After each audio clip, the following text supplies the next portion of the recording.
ಎಲ್ಲ ಸ್ಪರ್ಧಾರ್ಥಿಗಳಿಗೂ ನೂತನ ಸ್ಪರ್ಧಾ ಅಕಾಡೆಮಿ ಯೂಟ್ಯೂಬ್ ಚಾನಲ್ಗೆ ಸ್ವಾಗತ. ನಾನು ಗೀತಾ. ನಾವು ಹೋದ ಕ್ಲಾಸ್ ಒಳಗೆ ಏನು ಮಾಡಿದ್ವಿಪ್ಪ ಅಂದ್ರೆ ರಾಷ್ಟ್ರೀಯ ಆದಾಯದ ಪರಿಕಲ್ಪನೆಯನ್ನು ನೋಡ್ತಾ ಹೋಗಿದ್ವಿ. ರಾಷ್ಟ್ರೀಯ ಆದಾಯ ಎಂದರೇನು, ರಾಷ್ಟ್ರೀಯ ಆದಾಯದ ಅಭಿವೃದ್ಧಿ ಆಗಿರ್ಬೋದು, ರಾಷ್ಟ್ರೀಯ ಆದಾಯದ ಪರಿಚಯ ಆಗಿರ್ಬೋದು, ರಾಷ್ಟ್ರೀಯ ಆದಾಯದ ಕುರಿತು ಹಲವಾರು ವಿಷಯಗಳನ್ನು ನಾವೇನು ನೋಡ್ತಾ ಬಂದಿದ್ವಿ.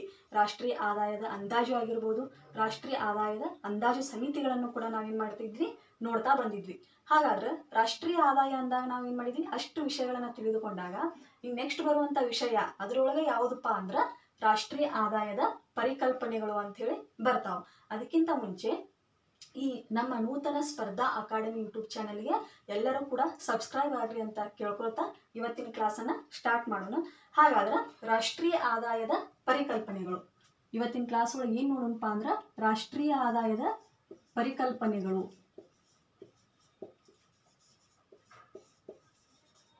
ಹಾಗಾದ್ರೆ ರಾಷ್ಟ್ರೀಯ ಆದಾಯದ ಪರಿಕಲ್ಪನೆಗಳು ಅಂತ ತೆಗೆದುಕೊಂಡಾಗ ಬರುವಂತ ವಿಷಯ ಯಾವುದಪ್ಪ ಅಂದ್ರೆ ಫಸ್ಟ್ ಒನ್ ಯಾವುದಪ್ಪ ಅಂದ್ರೆ ಈ ಹೆಸರನ್ನ ನೀವು ಎಲ್ಲರೂ ಕಾಮನ್ ಆಗಿ ಕೇಳಿರುವಂಥ ಹೆಸರಾಗಿರ್ತೈತಿ. ಬಟ್ ಅದ್ರ ಬಗ್ಗೆ ಏನಾಗಿರಲ್ಲ, ಡೀಟೇಲ್ ಆಗಿ ಗೊತ್ತಿರಂಗಿಲ್ಲ. ಅದಕ್ಕೋಸ್ಕರ ನೋಡ್ತಾ ಹೋಗೋಣ ಒಂದೊಂದಾಗಿ. ಫಸ್ಟ್ ಒನ್ ಯಾವುದಪ್ಪ ಅಂದ್ರೆ GDP. ರಾಷ್ಟ್ರೀಯ ಆದಾಯದ ಪರಿಕಲ್ಪನೆಗಳನ್ನ ತೆಗೆದುಕೊಂಡಾಗ ಫಸ್ಟ್ ಒನ್ ಬರುವಂಥದ್ದು ಯಾವುದಪ್ಪ ಅಂದ್ರೆ GDP. ಹಾಗಾದ್ರೆ GDP ಅಂದ್ರೆ ಏನ? GDPಯ ವಿಸ್ತೃತ ರೂಪ ಏನು? ಹಾಗಾದ್ರೆ ನಮ್ಮ ದೇಶದ ಆರ್ಥಿಕತೆಯ GDP 7% ಐತಿ, 6% ಐತಿ ಅಂತ ನಾವೇನ್ ಮಾಡ್ತೀವಿ, ವರ್ಷದಿಂದ ವರ್ಷಕ್ಕೆ ನೋಡ್ತಾ ಹೋಗ್ತೀವಿ. ಹಾಗಾದ್ರೆ GDP ಅಂದ್ರೆ ಏನಂತ ನೋಡಿದಾಗ, GDPಯ ವಿಸ್ತೃತ ರೂಪ ನೋಡಿದಾಗ ಏನಪ್ಪ ಅಂದ್ರೆ ಗ್ರಾಸ್ ಡೊಮೆಸ್ಟಿಕ್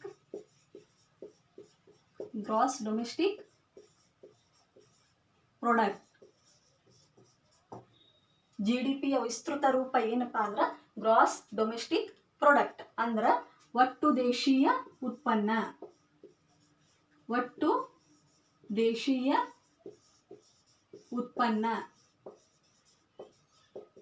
ಹಿಂಗಂದ್ರೇನು? ಒಟ್ಟು ದೇಶೀಯ ಉತ್ಪನ್ನ ಅಂದ್ರೇನು ಅಂತ ನೋಡ್ತಾ ಹೋದಾಗ, ಒಟ್ಟು ದೇಶೀಯ ಉತ್ಪನ್ನ ಅಂದ್ರ ಒಂದು ಆರ್ಥಿಕ ವರ್ಷದಲ್ಲಿ ಒಂದು ರಾಷ್ಟ್ರ ಉತ್ಪಾದನೆ ಮಾಡಿದಂತಹ, ಒಂದು ಆರ್ಥಿಕ ವರ್ಷದಲ್ಲಿ ಒಂದು ರಾಷ್ಟ್ರವು ಉತ್ಪಾದಿಸಿದ ಸರಕು ಮತ್ತು ಸೇವೆಗಳ ಅಂತಿಮ ಮಾರುಕಟ್ಟೆ ಮೌಲ್ಯ.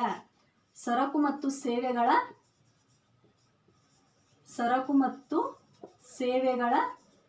ಅಂತಿಮ ಮಾರುಕಟ್ಟೆ ಮೌಲ್ಯ. ಸರಕು ಮತ್ತು ಸೇವೆಗಳ ಅಂತಿಮ ಮಾರುಕಟ್ಟೆ ಮೌಲ್ಯ ಅಂದ್ರೆ ನಾವು ಹೋದ ಕ್ಲಾಸ್ ಒಳಗೆ ನಿಮಗೆ ಹೇಳಿದ್ದೆ ಏನಪ್ಪಾ ಅಂದ್ರೆ ಒಂದು ವಸ್ತುವನ್ನ ಉತ್ಪಾದನೆ ಮಾಡಿದ ತಕ್ಷಣ ಅದನ್ನ ನಾವು ಮಾರುಕಟ್ಟೆಗೆ ಬಿಟ್ಟ ನಂತರ ಅದಕ್ಕೆ ಬರುವಂತ ಮೌಲ್ಯದ ಮೇಲೆ ಏನಾಗಿರ್ತೈತಿ, ನಮ್ಮ ಆರ್ಥಿಕ ಅಥವಾ ರಾಷ್ಟ್ರೀಯ ಆದಾಯ ಅವಲಂಬನೆ ಆಗಿರ್ತೈತಿ. ಅದಕ್ಕೋಸ್ಕರ ಒಂದು ಆರ್ಥಿಕ ವರ್ಷದಲ್ಲಿ ಒಂದು ರಾಷ್ಟ್ರವು ಉತ್ಪಾದಿಸಿದಂತಹ ಸರಕು ಮತ್ತು ಸೇವೆಗಳ ಅಂತಿಮ ಮೌಲ್ಯ. ಆದ್ರೆ ಒಟ್ಟು ದೇಶೀಯ ಉತ್ಪನ್ನ ಅಂತ ತೆಗೆದುಕೊಂಡಾಗ ಆ ಸರಕು ಮತ್ತು ಸೇವೆಗಳು ಎಲ್ಲಿ ಉತ್ಪಾದನೆ ಆಗಿರ್ಬೇಕಪ್ಪ ಅಂದ್ರೆ ಆ ದೇಶದ ಗಡಿ ಒಳಗನ ಉತ್ಪಾದನೆ ಆಗಿರಬೇಕು. ದೇಶದ ಗಡಿ ಒಳಗೆ. ಹಾಗಾದ್ರೆ ದೇಶದ ಗಡಿ ಒಳಗೆ ಅಂತ ತೆಗೆದುಕೊಂಡಾಗ ನಮ್ಮ ಭಾರತ ದೇಶದ ಗಡಿ ಒಳಗನೆ ಏನಾಗಿರ್ಬೇಕು, ಆ ಸರಕು ಮತ್ತು ಸೇವೆಗಳು ಏನಾಗಿರ್ಬೇಕು, ಉತ್ಪಾದನೆ ಆಗಿರ್ಬೇಕು. ಆದ್ರೆ ಆ ಗಡಿ ಒಳಗೆ ಇರುವಂತಹ ದೇಶೀಯರಾಗಿರ್ಬೋದು, ವಿದೇಶಿಗರಿಗೂ ಆಗಿರ್ಬೋದು, ಕೇವಲ ಭಾರತೀಯರಿಂದ ಉತ್ಪಾದಿಸಲ್ಪಟ್ಟಂತಹ ಸರಕು ಮತ್ತು ಸೇವೆಗಳು ಅಂತ ಹೇಳಕ್ಕಾಗಂಗಿಲ್ಲ. ಭಾರತೀಯರು ಆಗಿರ್ಬೋದು, ವಿದೇಶಿಗರು ಆಗಿರ್ಬೋದು, ಎಲ್ಲರೂ ಸೇರಿ ಉತ್ಪಾದಿಸಿದಂತಹ ಸರಕು ಮತ್ತು ಸೇವೆಗಳು ಎಲ್ಲಿ ಬರ್ತಾವಪ್ಪ ಅಂದ್ರ ನಮ್ಮ ಭಾರತದ GDP ಒಳಗ ಬರ್ತಾವ. ಅಂದ್ರ ಒಟ್ಟು ದೇಶೀಯ ಉತ್ಪನ್ನದಲ್ಲಿ ಬರುವಂತ ವಿಷಯ ಯಾವುದಪ್ಪ ಅಂದ್ರ ಭಾರತದಲ್ಲಿ ಉತ್ಪಾದನೆಯಾದ, ಭಾರತದ ಗಡಿ ಒಳಗೆ ಉತ್ಪಾದನೆಯಾದ ಸರಕು ಮತ್ತು ಸೇವೆಗಳ ಅಂತಿಮ ಮಾರುಕಟ್ಟೆ ಮೌಲ್ಯವನ್ನ ನಾವು ಏನಂತ ಕರಿತೇವಿ, GDP, ಒಟ್ಟು ದೇಶೀಯ ಉತ್ಪನ್ನ ಅಂತ ಹೇಳಿ ಕರಿತೇವಿ. ನಾಳೆ ನಿಮ್ಗೆ ಯಾವ ತರ ಕ್ವಶನ್ ಕೇಳ್ತಾರಪ್ಪ ಇದ್ರ ಮ್ಯಾಲ ಅಂದ್ರ GDPಯ ವಿಸ್ತೃತ ರೂಪ ಏನು? GDPಯ ವಿಸ್ತೃತ ರೂಪ ಅಂತ ತೆಗೆದುಕೊಂಡಾಗ ಗ್ರಾಸ್ ಡೊಮೆಸ್ಟಿಕ್ ಪ್ರಾಡಕ್ಟ್ ಅಂತ ನೋಡ್ತಾ ಹೋಗ್ತೀವಿ. ಹಾಗಾದ್ರೆ GDP ಎಂದರೇನು ಅಂತ ಕೇಳಿದಾಗ, GDP ಎಂದರೇನು ಅಂತ ಡೈರೆಕ್ಟ್ ಆಗಿ ಕ್ವಶನ್ ಕೇಳಿದ್ರಪ್ಪ ಅಂದ್ರ ಸರಕು ಮತ್ತು ಒಂದು ದೇಶದ ಗಡಿಯೊಳಗೆ ಉತ್ಪಾದನೆಯಾದಂತಹ ಸರಕು ಮತ್ತು ಸೇವೆಗಳ ಅಂತಿಮ ಮೌಲ್ಯವನ್ನ ನಾವು ಏನಂತ ಕರಿತೇವಪ್ಪ ಅಂದ್ರ GDP ಅಂತ ಹೇಳಿ ಕರಿತೇವಿ. ಹಾಗಾದ್ರೆ GDP ಅಂದ್ರೆ ಏನಂತ ನೋಡಿದ್ವಿ, ಒಟ್ಟು ದೇಶೀಯ ಉತ್ಪನ್ನ ಅಂದ್ರೆ ಏನಂತ ನೋಡಿದ್ವಿ. ಹಾಗಾದ್ರೆ ಈ ಒಟ್ಟು ದೇಶೀಯ ಉತ್ಪನ್ನವನ್ನ ನಾವು ಏನ್ ಮಾಡ್ತೀವಪ್ಪ ಅಂದ್ರ ಮೂಲ ಆರ್ಥಿಕ ವರ್ಷದಲ್ಲಿ ಅಂದಾಜು ಮಾಡ್ತೀವಿ. ಮೂಲ ಆರ್ಥಿಕ ವರ್ಷದಲ್ಲಿ ನಾವೇನು ಮಾಡ್ತೀವಿ, ಒಟ್ಟು ದೇಶೀಯ ಉತ್ಪನ್ನವನ್ನು ನಾವೇನು ಮಾಡ್ತೀವಿ, ಅಳತೆ ಮಾಡ್ತೀವಿ.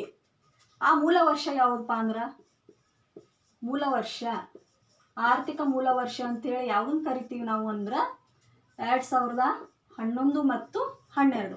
2011 ಮತ್ತು 12 ನಾವು ಏನು ಮಾಡ್ತೀವಪ್ಪ ಅಂದ್ರೆ ಆರ್ಥಿಕ ಮೂಲ ವರ್ಷ ಅಂತೇಳಿ ಕನ್ಸಿಡರ್ ಮಾಡ್ತೀವಿ. ಹಾಗಾದ್ರೆ ಈ ವರ್ಷದಲ್ಲಿನೇ 2011 ಮತ್ತು 12 ಒಂದು ಮೂಲ ವರ್ಷದಲ್ಲಿನೇ ನಾವು GDP ಅಳತೆ ಮಾಡಿದ್ರೆ ಅದಕ್ಕೆ ಏನಂತ ಕರಿತೀವಪ್ಪ ಅಂದ್ರೆ ನೈಜ ರಾಷ್ಟ್ರೀಯ ಆದಾಯ. ನೈಜ ರಾಷ್ಟ್ರೀಯ ಆದಾಯ. ನೈಜ ರಾಷ್ಟ್ರೀಯ ಆದಾಯ ಅಂತ ಎದಕ್ಕೆ ಕರಿತೀವಿ ನಾವು ಅಂತಂದ್ರೆ 2011 ಮತ್ತು 12 ಆರ್ಥಿಕ ಮೂಲ ವರ್ಷದಲ್ಲಿ ನಾವೇನು ಮಾಡ್ತೀವಿ, GDP ಅಧ್ಯಯನ ಮಾಡ್ತೀವಿ, GDP ಅಳತೆ ಮಾಡ್ತೀವಿ. ಅದಕ್ಕೆ ನಾವೇನಂತ ಕರಿತೀವಿ, ನೈಜ ರಾಷ್ಟ್ರೀಯ ಆದಾಯ ಅಂತ ಹೇಳಿ ಕರಿತೀವಿ. ಹಾಗಾದ್ರೆ ನೈಜ ರಾಷ್ಟ್ರೀಯ ಆದಾಯವಂತ ಹೇಳಿ ನಾವು ಮೂಲ ವರ್ಷವನ್ನ ಕರೆದ್ರ ಪ್ರಸ್ತುತ ವರ್ಷದಲ್ಲಿ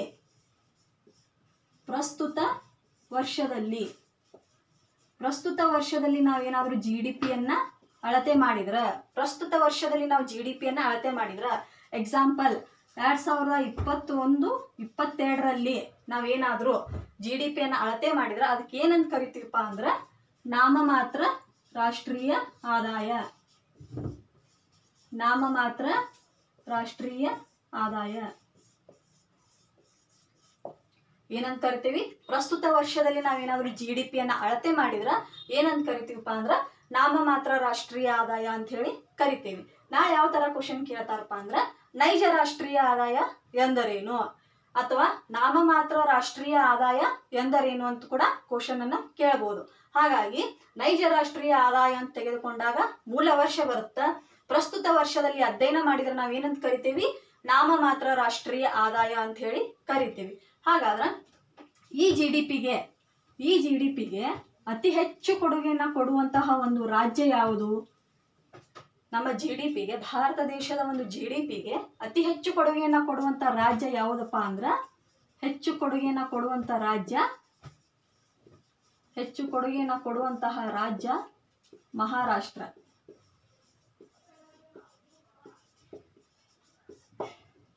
ಕೇಳಬಹುದು ಕ್ವಶನ್ ಏನಂತಂದ್ರ ಭಾರತದ GDPಗೆ ಅತಿ ಹೆಚ್ಚು ಕೊಡುಗೆಯನ್ನು ಕೊಡುವಂತಹ ರಾಜ್ಯ ಯಾವುದಪ್ಪ ಅಂತ ಕೇಳಿದ್ರ ಮಹಾರಾಷ್ಟ್ರ ಬರ್ತತಿ.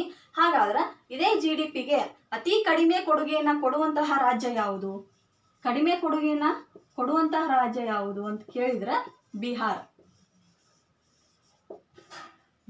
ಏನ್ ಮಾಡ್ತದಪ್ಪ ಅಂದ್ರೆ ನಮ್ಮ GDPಗೆ ಅತಿ ಕಡಿಮೆ ಆದಂತಹ ಒಂದು ತನ್ನದೇ ಆದಂತಹ ಕೊಡುಗೆಯನ್ನ ಕೊಡ್ತಾ ಹೋಗೈತಿ. ಇಲ್ಲಿ ತನ ಏನ್ ನೋಡಿದ್ವಿ ನಾವು, GDP ಅಂದ್ರೆ ಏನು, ಒಟ್ಟು ದೇಶೀಯ ಉತ್ಪನ್ನ ಅಂತ ತೆಗೆದುಕೊಂಡಾಗ ಒಂದು ದೇಶದ ಗಡಿಯೊಳಗೆ ಉತ್ಪಾದನೆ ಆದಂತಹ ಸರಕು ಮತ್ತು ಸೇವೆಗಳ ಅಂತಿಮ ಮೌಲ್ಯಕ್ಕೆ ನಾವು ಏನಂತ ಕರಿತೀವಿ, GDP ಅಂತ ಕರಿತೀವಿ. ಇದು ಭಾರತೀಯರೇನೆ ಉತ್ಪಾದನೆ ಮಾಡಿರ್ಬೋದು ಅಥವಾ ವಿದೇಶಿಗರು ಉತ್ಪಾದನೆ ಮಾಡಿರ್ಬೋದು. ಆದ್ರೆ ನಮ್ಮ ಭಾರತ ದೇಶದ ಗಡಿಯೊಳಗೆ ಉತ್ಪಾದನೆ ಆದ್ರೆ ಮಾತ್ರ ಅದಕ್ಕೆ ಏನಂತ ಕರಿತೀವಿ ನಾವು, ಒಟ್ಟು ದೇಶೀಯ ಉತ್ಪನ್ನ ಅಂತ ಹೇಳಿ ಕರಿತೀವಿ. ಹಾಗಾದ್ರೆ ಇಲ್ಲಿ ತನ ನಾವೇನ್ ನೋಡಿದ್ವಿ, GDP ಅಂದ್ರೆ ಏನಂತ ನೋಡಿದ್ವಿ.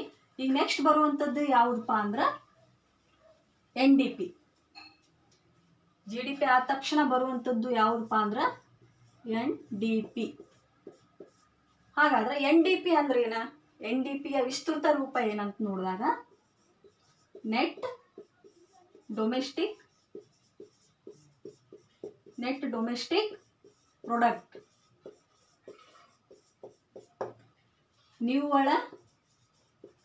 ನಿವ್ವಳ ದೇಶೀಯ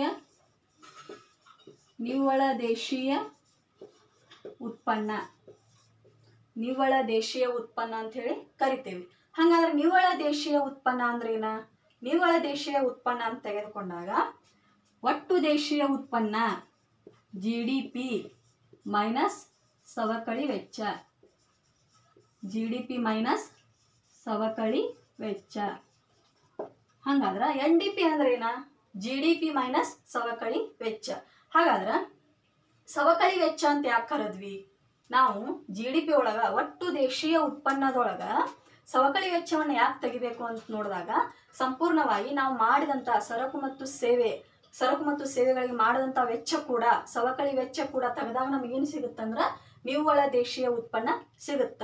ಈ ಎಕ್ಸಾಂಪಲ್ ಯಾವ್ದಪ್ಪ ಅಂದ್ರೆ ಈ ಒಂದು ವಸ್ತುವನ್ನು ನಾವು ಖರೀದಿ ಮಾಡಿದ ತಕ್ಷಣ ಈ ವರ್ಷ ನಾವು ಒಂದು ಮೊಬೈಲನ್ನು ಖರೀದಿ ಮಾಡಿದ್ದೀವಿ 10,000 ಕೊಟ್ಟು ಒಂದು ಮೊಬೈಲನ್ನು ಖರೀದಿ ಮಾಡಿದ್ದೀವಿ ಅಂದ್ರೆ ನೆಕ್ಸ್ಟ್ ಇಯರ್ ಅದರ ವ್ಯಾಲ್ಯೂ ಏನಾಗ್ತೈತಿ 5,000 ಆಗಿರ್ತೈತಿ. ಅದರ ಒಂದು ಸವಕಳಿ ವೆಚ್ಚ ಎಷ್ಟಪ್ಪ, ಒಂದು ವರ್ಷದ ಅದರ ಸವಕಳಿ ವೆಚ್ಚ ಎಷ್ಟು ಅಂತ ತೆಗೆದುಕೊಂಡಾಗ 5,000. ಅದಕ್ಕೋಸ್ಕರ ಇವತ್ತೇ ಒಂದು ವಸ್ತುವನ್ನು ಖರೀದಿ ಮಾಡಿ ನಾಳೆನೇ ಆ ವಸ್ತುವನ್ನು ನಾವು ಮಾರಾಟಕ್ಕೆ ಇಟ್ಟಿವಿ ಅಂದರೆ ಅದೇನಾಗ್ತತಿ, ಸವಕಳಿ ವೆಚ್ಚವನ್ನ ಕಳೆದೇ ಏನು ಮಾಡ್ಬೇಕಾಗ್ತತಿ, ಆ ವಸ್ತುವನ್ನು ನಾವು ಮಾರಬೇಕಾಗ್ತತಿ. ಅದಕ್ಕೋಸ್ಕರ GDP ಒಳಗ ಒಟ್ಟು ದೇಶೀಯ ಉತ್ಪನ್ನದೊಳಗೆ ಏನಾಗ್ತತಿ, ಸವಕಳಿ ವೆಚ್ಚವನ್ನ ಕಳೆದಾಗ NDP ನಮಗೆ ಸಿಗ್ತತಿ.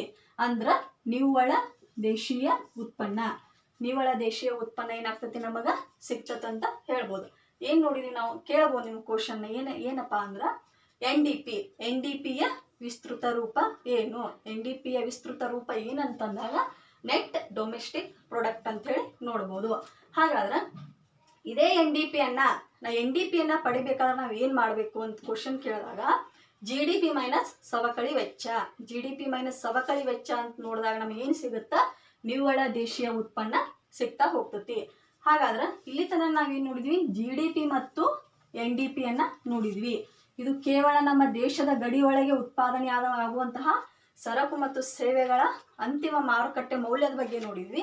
ಹಾಗಾದ್ರೆ ಈ ನೆಕ್ಸ್ಟ್ ಬರುವಂಥದ್ದು ಯಾವುದಪ್ಪ ಅಂದ್ರೆ GNP. ನೆಕ್ಸ್ಟ್ ಬರುವಂಥದ್ದು ಯಾವುದಪ್ಪ ಅಂದ್ರೆ GNP, gross national product. Gross national product ಒಟ್ಟು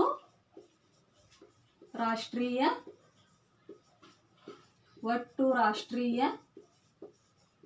ಉತ್ಪನ್ನ. ಹಂಗಾದ್ರೆ ಒಟ್ಟು ದೇಶೀಯ ಉತ್ಪನ್ನ ಅಂತ ತೆಗೆದುಕೊಂಡು ನಾವು GDPಯನ್ನು ತೆಗೆದುಕೊಂಡಾಗ ಏನಾಗಿತ್ತು, ಒಂದು ದೇಶದ ಗಡಿ ಒಳಗೆ ಉತ್ಪಾದನೆ ಆದಂತಹ ಸರಕು ಮತ್ತು ಸೇವೆಗಳ ಅಂತಿಮ ಮೌಲ್ಯವನ್ನು ನೋಡಿದ್ವಿ.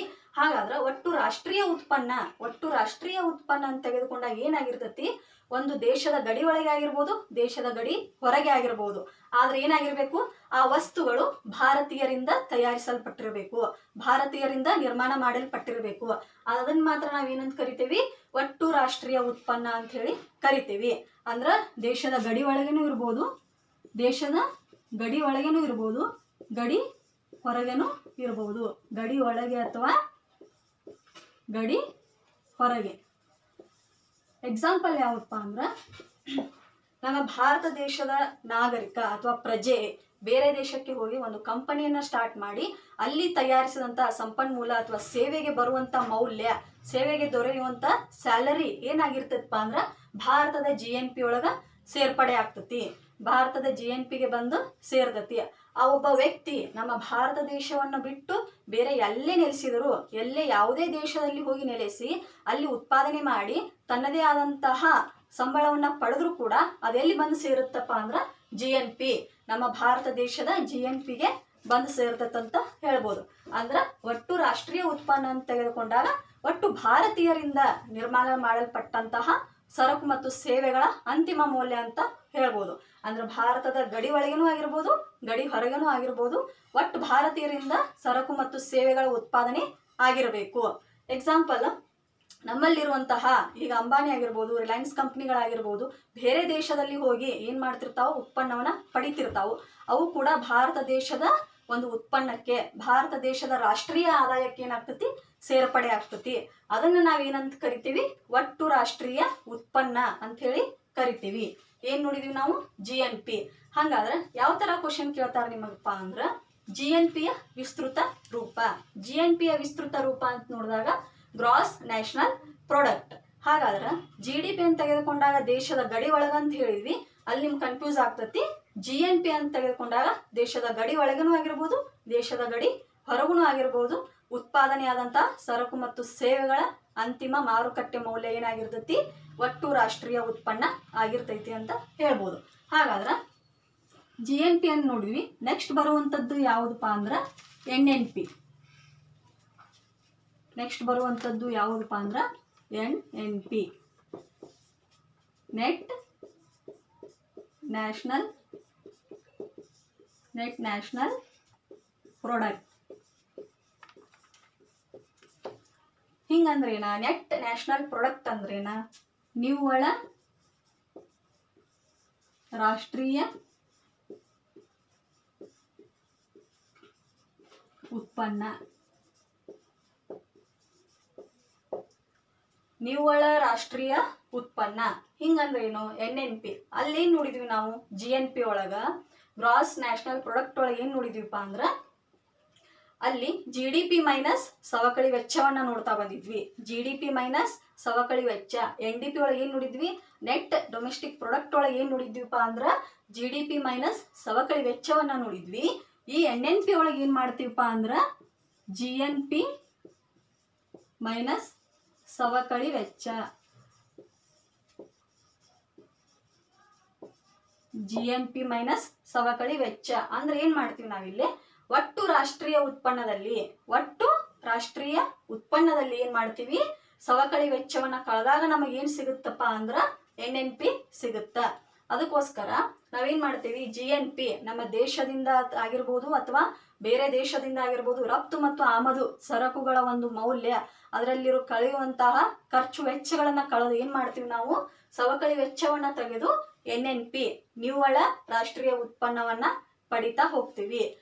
ಈಗ ನೋಡ್ರಿ, ಏನೇನ್ ನೋಡಿದ್ವಿ ನಾವು? GDP ಆಗಿರ್ಬೋದು, NDP ಆಗಿರ್ಬೋದು, GNP ಆಗಿರ್ಬೋದು, NNP ಆಗಿರ್ಬೋದು. ಇವೆಲ್ಲ ಏನಪ್ಪಾ ಅಂದ್ರ ರಾಷ್ಟ್ರೀಯ ಆದಾಯದ ಮೂಲ ಪರಿಕಲ್ಪನೆಗಳು. ಇದರಿಂದ ಏನ್ ಮಾಡ್ತೀವಿ ನಾವು? ರಾಷ್ಟ್ರೀಯ ಆದಾಯವನ್ನ ಅಳತೆ ಮಾಡ್ತೀವಿ. ಹಾಗಾದ್ರ ಇವನ್ ನೋಡಿದ್ವಿ, GDP, NDP, GNP, NNP ಅನ್ನ ನೋಡ್ತಾ ಬಂದ್ವಿ. ಹಾಗಾದ್ರೆ ನೆಕ್ಸ್ಟ್ ನೋಡುನು ಏನಪ್ಪಾ ಅಂದ್ರ ರಾಷ್ಟ್ರೀಯ ಆದಾಯವನ್ನ ಅಳತೆ ಮಾಡುವ ಮಾಪನಗಳು ಯಾವುವು? ರಾಷ್ಟ್ರೀಯ ಆದಾಯವನ್ನ ಅಳತೆ ಮಾಡುವ ಮಾಪನಗಳು. ರಾಷ್ಟ್ರೀಯ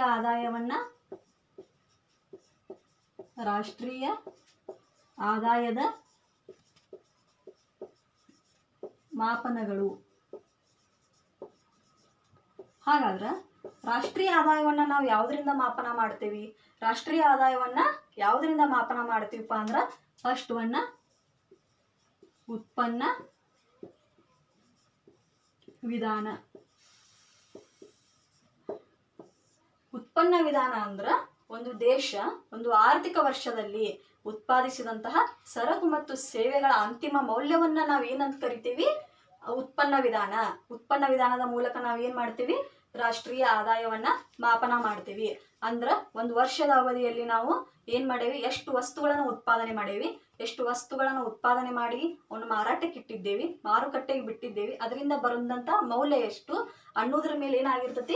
ನಮ್ಮ ರಾಷ್ಟ್ರೀಯ ಆದಾಯಕ್ಕೆ ಏನಾಗ್ತತಿ? ಉತ್ಪನ್ನ ವಿಧಾನದಿಂದ ರಾಷ್ಟ್ರೀಯ ಆದಾಯವನ್ನ ನಾವ್ ಏನ್ ಮಾಡ್ತೇವಿ? ಮಾಪನವನ್ನ ಮಾಡ್ತೇವಿ. ಆಮೇಲೆ ನೆಕ್ಸ್ಟ್ ಬರುವಂತದ್ದು ಯಾವುದಪ್ಪ ಅಂದ್ರ ಉತ್ಪನ್ನ ವಿಧಾನ ಅಂದ್ರ ಕ್ಲಿಯರ್ ಆತಲ್ಲ.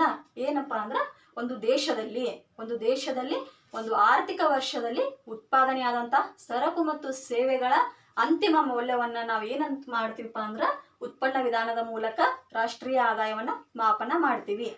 ಹಾಗಾದ್ರ ನೆಕ್ಸ್ಟ್ ಬರುವಂತದ್ದು ಯಾವುದಪ್ಪ ಅಂದ್ರ ಆದಾಯ ವಿಧಾನ. ಹಂಗಾದ್ರ ಆದಾಯ ವಿಧಾನ ಅಂತ ತೆಗೆದುಕೊಂಡಾಗ ಒಂದು ವರ್ಷದ ಅವಧಿಯಲ್ಲಿ, ಒಂದು ಆರ್ಥಿಕ ವರ್ಷದ ಅವಧಿಯಲ್ಲಿ ಉತ್ಪಾದನಾಂಗಗಳು ಪಡೆಯುವಂತಹ ಲಾಭವನ್ನ ನಾವು ಏನಂತ ಮಾಡ್ತೀವಿ? ಆದಾಯ ವಿಧಾನದ ಮೂಲಕ ಮಾಪನ ಮಾಡ್ತೀವಿ. ಹಾಗಾದ್ರೆ ಉತ್ಪಾದನಾಂಗಗಳು ಅಂತ ಬಂದಾಗ ಯಾವ ಬರ್ತಾವ? ಉತ್ಪಾದನಾಂಗಗಳಂತ ಬಂದಾಗ ಭೂಮಿ, ಶ್ರಮ, ಬಂಡವಾಳ, ಸಂಘಟನೆ. ಭೂಮಿ, ಶ್ರಮ, ಬಂಡವಾಳ, ಸಂಘಟನೆ ಇವೇನಾಗಿರ್ತಾವಪ್ಪ ಅಂದ್ರ ಆದಾಯ ವಿಧಾನ ಅಂತ ತೆಗೆದುಕೊಂಡಾಗ ಭೂಮಿಗೆ ನಾವು ಏನ್ ಮಾಡ್ತೀವಿ? ಗೇಣಿಯನ್ನ ಕೊಡ್ತೀವಿ. ಭೂಮಿಗೆ ಏನ್ ಮಾಡ್ತೀವಿ? ಗೇಣಿಯನ್ನ ಕೊಡ್ತೀವಿ. ಶ್ರಮಕ್ಕ ಕೂಲಿಯನ್ನ ಕೊಡ್ತೀವಿ. ಬಂಡವಾಳಕ್ಕ ಬಡ್ಡಿಯನ್ನ ಕೊಡ್ತೀವಿ. ಸಂಘಟನೆಗೆ ಲಾಭನೂ ಆಗಿರ್ಬೋದು, ನಷ್ಟನೂ ಆಗಿರ್ಬೋದು. ಆದಾಯ ವಿಧಾನ ಅಂತ ತೆಗೆದುಕೊಂಡಾಗ ಒಂದು ವರ್ಷದ ಅವಧಿಯಲ್ಲಿ ಈ ಉತ್ಪಾದನಾಂಗಗಳು ಪಡೆಯುವಂತಹ ಆದಾಯ, ಪಡೆಯುವಂತಹ ಲಾಭ, ಈ ಉತ್ಪಾದನಾಂಗಗಳು ಪಡೆಯುವಂತಹ ಲಾಭವನ್ನ ನಾವು ಏನ್ ಮಾಡ್ತೀವಿ? ಆದಾಯ ವಿಧಾನದ ಮೂಲಕ ರಾಷ್ಟ್ರೀಯ ಆದಾಯವನ್ನ ಮಾಪನ ಮಾಡ್ತೀವಿ. ಏನು ನೋಡಿದ್ವಿ? ಉತ್ಪನ್ನ ವಿಧಾನ. ಉತ್ಪನ್ನ ವಿಧಾನ ಅಂತ ತೆಗೆದುಕೊಂಡಾಗ ಒಂದು ಆರ್ಥಿಕ ವರ್ಷದಲ್ಲಿ ಉತ್ಪಾದನೆಯಾಗುವಂತಹ ಸರಕು ಮತ್ತು ಸೇವೆಗಳ ಮಾರುಕಟ್ಟೆ ಮೌಲ್ಯ ಅಂತ ತೆಗೆದುಕೊಳ್ತೀವಿ. ಆದಾಯ ವಿಧಾನ ಅಂತ ನೋಡಿದಾಗ ಭೂಮಿ, ಶ್ರಮ, ಬಂಡವಾಳ, ಸಂಘಟನೆ ಈ 4 ಉತ್ಪಾದನಾಂಗಗಳು ಪಡೆಯುವಂತಹ ಲಾಭವನ್ನ ನಾವು ಏನ್ ಮಾಡ್ತೀವಿ? ಆದಾಯ ವಿಧಾನದೊಳಗ ಮಾಪನ ಮಾಡ್ತೀವಿ. ಹಾಗಾದ್ರೆ ಕೊನೆಯದಾಗಿ ಬರುವಂತಹ ಇನ್ನೊಂದು ಮಾಪನ ವಿಧಾನ ಯಾವುದಪ್ಪ ಅಂದ್ರ ವೆಚ್ಚ ವಿಧಾನ. ವೆಚ್ಚ ವಿಧಾನ. ಹಂಗಾದ್ರೆ ವೆಚ್ಚ ವಿಧಾನ ಅಂದ್ರೆ ಏನು? ವೆಚ್ಚ ವಿಧಾನ ಅಂದ್ರ ಒಂದು ಆರ್ಥಿಕ ವರ್ಷದಲ್ಲಿ ಖಾಸಗಿ ವ್ಯಕ್ತಿಗಳಾಗಿರಬಹುದು, ಸರ್ಕಾರಿ ವ್ಯಕ್ತಿಗಳಾಗಿರಬಹುದು, ಏನ್ ಮಾಡ್ತಾವು? ಮಾಡುವಂತಹ ವೆಚ್ಚ, ಅನುಭೋಗದ ಮೇಲೆ ಮಾಡುವ ವೆಚ್ಚ. ಅನುಭೋಗದ ಮೇಲೆ ಮಾಡುವ ವೆಚ್ಚ ಏನಾಗಿರ್ತತಿ? ರಾಷ್ಟ್ರೀಯ ಆದಾಯದ ಮಾಪನ ಆಗಿರ್ತತಿ. ಹೇಗಪ್ಪ? ವೆಚ್ಚದ ಮೂಲಕ ನಾವು ರಾಷ್ಟ್ರೀಯ ಆದಾಯವನ್ನು ಹೆಂಗ್ ಮಾಪನ ಮಾಡ್ತೀವಿ?